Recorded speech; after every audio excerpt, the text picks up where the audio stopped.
Pour ne rien manquer, abonnez-vous maintenant. Les vraies voix Sud Radio, c'est le Top Click. Toujours un peu dissipé le vendredi.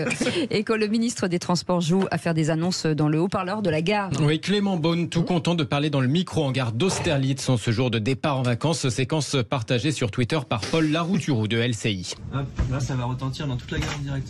Voilà. À part c'est sûr, Bouton gong. Voilà. Je vais Reste appuyé dessus. Vous allez entendre déjà. Ok. Reste appuyé, vous allez voir.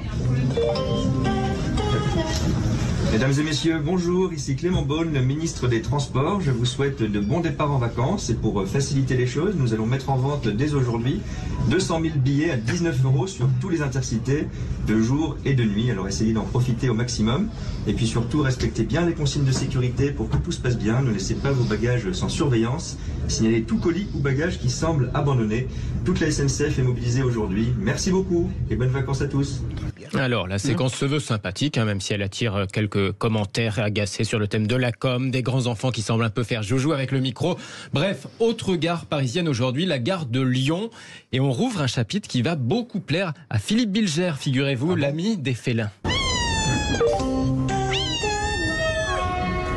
a perdu un chat.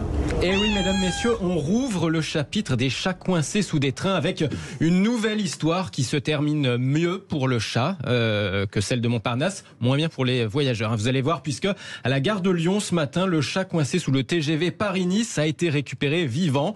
Il faut dire que cette fois, on n'a pas laissé partir le train. TGV parti avec 1h30 de retard en gare de Lyon. Il a notamment fallu couper l'électricité pour aller récupérer le matou qui s'était échappé de la sacoche de sa maîtresse, terrorisé par l'affluence en gare.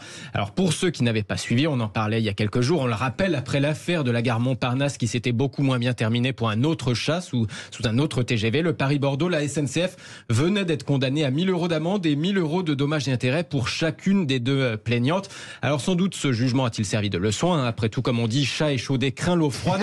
En tout cas, autant vous le dire, cette décision divise. Après Montparnasse, les défenseurs des animaux avaient hurlé sur les réseaux sociaux, mais cette fois, après la gare de Lyon, ce sont les usagers retardés qui hurlent en ligne qu'on n'aurait pas dû retarder des centaines de passagers pour ça.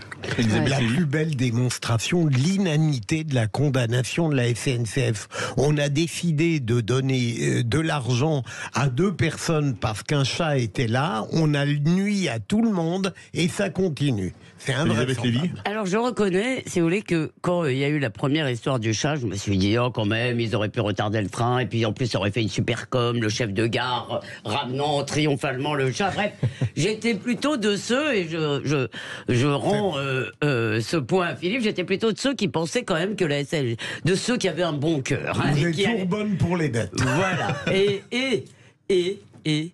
Et tout d'un coup, en écoutant Félix, je me dis, mais bon sang, si j'avais été dans ce train, mais j'aurais été l'école de rage. Alors voilà. Mais le chat est vivant. Je reconnais que vous m'avez mis face à mes contradictions, c'est affreux. Eh ben moi, je trouve ça plutôt cool. Ah bah moi aussi. Oui, j'aime bien les chats. Ah bon Oui, moi ça m'avait choqué quand même l'histoire de Montparnasse. Mais par contre, je pense qu'il faudrait mettre une amende à la personne qui a perdu le contrôle de son chat. Parce qu'il y a quand même un gros coût pour la SNCF. Ah oui, il y a un coût pour la SNCF. Mais en même temps, excusez-moi, on parle du retard, mais vous avez du retard sans qu'il y ait des chats qui soient sur les rames. Oui, bah c'est pas la peine d'ajouter celui des chats. Non, mais excusez-moi, on est dans du... Ça ne nous gêne pas que pour retrouver un chat... Non. On nuise à l'ensemble d'une communauté ferroviaire, j'ose dire, pendant 1h30. Et peut-être qu'il y a un autre chat qui est mort à cause de ça d'ailleurs, parce qu'il n'a pas eu à manger, on peut tout imaginer. Non, je sais quelle passion les Français ont pour leurs animaux domestiques et qui font souvent partie de la famille.